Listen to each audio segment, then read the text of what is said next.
Hello everyone, my name is John Moy and welcome back to my channel. Today is week 9 of my summer reading recap.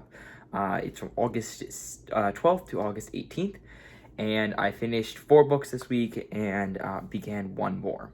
A quick reminder, if you're just tuning in, I posted my review of all of Brandon Sanderson's novellas on my channel this past week. Kind of a quick ranking video of all of his short stories, and if you will check that out, I would greatly appreciate that.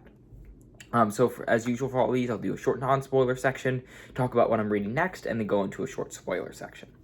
The first 2 books I read, I'm just going to kind of lump them together, and then I'll put a graphic on the screen if I can, is White Sands 1 and Volume 2 and Volume 3.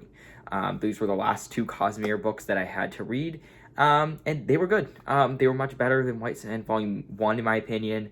I enjoyed kind of the development of the characters and kind of how the mystery unfolded, and I enjoyed the cast of characters that Sanderson had created for White Sand. As I mentioned in my thoughts of Volume 1, I'm not a big fan of Sanderson's writing style plus graphic novel, and I'm not a really big graphic novel fan in general, but I enjoyed it. It felt a lot less like homework than the first volume did, and it was a pretty enjoyable read. Following that is I read We Free Men by Terry Pratchett. This is the first Tiffany Aching book, and after I read Amazing Maurice, it was a good book for what it was, but definitely ranked lower among my the Discworld novels. But I actually really enjoy We Free Men. Obviously the Knack Mac Fiegel are a lot of fun. They're super funny characters, and I loved seeing Tiffany. Seeing Tiffany come into her own, the struggles that she went through as being 9 and having to deal with all of what she did. I really loved the magic of dreams for Pratchett, who, as someone who loves Discworld and have read, these are the last couple books I have to read. He doesn't do very obvious magic, and it's more kind of magical settings, and there's no very little better examples than We Free Men with the world of the Queen, and it's just such a great book. I really enjoyed it. It's a lot of fun. The characters are great, and definitely started the series off strong as I've continued to read it. And then I followed it up with A Hatful of Sky. Its sequel. And I like this one even more. I've noticed as I've gone through the Tiffany Aching books, they've just continuously gotten better and better and better. I really enjoyed Hatful of Sky, because we got to see the Witches books. I love the Witches books. I find them a lot of fun, and it's kind of going back into re-entering that world.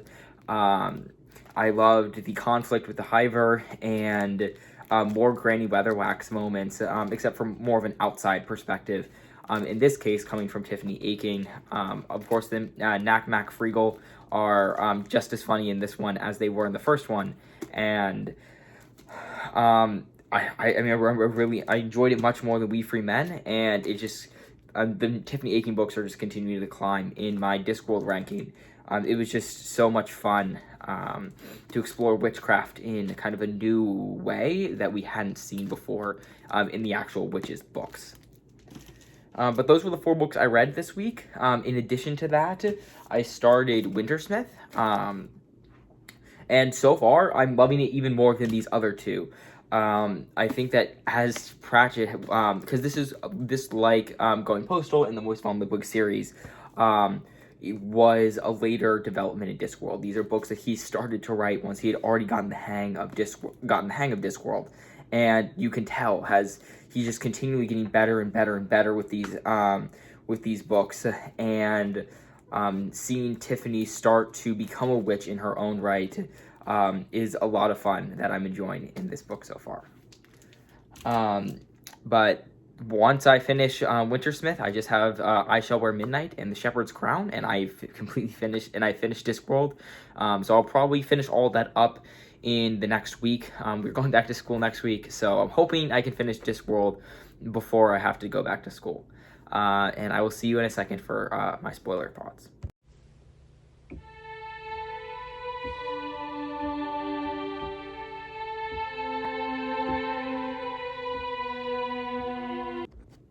All right, welcome back for my spoiler thoughts. Starting with White Sand, I will say the character development definitely got better as White Sand went on. I mean, the first volume was fine, but a lot of the characters were fairly one-dimensional, and I mean, especially Sanderson, who's so great at writing characters, it kind of made me disappointed that we didn't get the kind of characters that we do in Mistborn or Stormlight or his other amazing works. But as we got to, especially in Volume 3, where we see the backgrounds for the Lord Admiral and all of these characters, and the Aisha, the head thief hunter, seeing their background and seeing how their characters changed and developed thanks to what's happening in the story. That by Volume 3, actually I enjoyed it much more because it felt more like Sanderson, especially with how he wrote characters. And that's something that I definitely enjoy. That definitely was better, and it was more exciting as we got to the later parts of the book. And I'm interested to see more of Kiris. We saw her a lot, especially when she's with her diplomatic skills and helping out the DM in White Sand. I'm excited to see more of her, and obviously she's more of a scholarly character, to see more of her and her scholarship as the Cosmere expands, because as we saw in Stormlight, she's obviously a character who is a scholar on a on a Cosmere-wide scale. So I'm excited to see more from her in the coming Cosmere books. So jumping over to We Free Men, my thoughts on We Free Men. I loved the world of the Queen. I mentioned that in the spoiler-free section, but here, just how the drones and how the dreams work in the world of the Queen was interesting. It goes back to how good Pratchett is at writing magical settings. The characters don't have to do magic for it to be such a magical world. It's the settings that give it that fantastical nature, and that is, I mean, and the world of the Queen is the perfect example of that. The way that the drones and the Queen have control over dreams and the crazy things that can happen there, but how Tiffany exploits that and uses her first sight and second thoughts in order to use those dreams to her own goals and her own ends. And seeing Tiffany use her ingenuity and her wits to outwit and battle out with the Queen was something that I really enjoyed, and I thought was something that was super interesting in this novel. Just further how good Pratchett had gotten at this point with world building and setting. That was the kind of the big thing with that. For Hatful of Sky,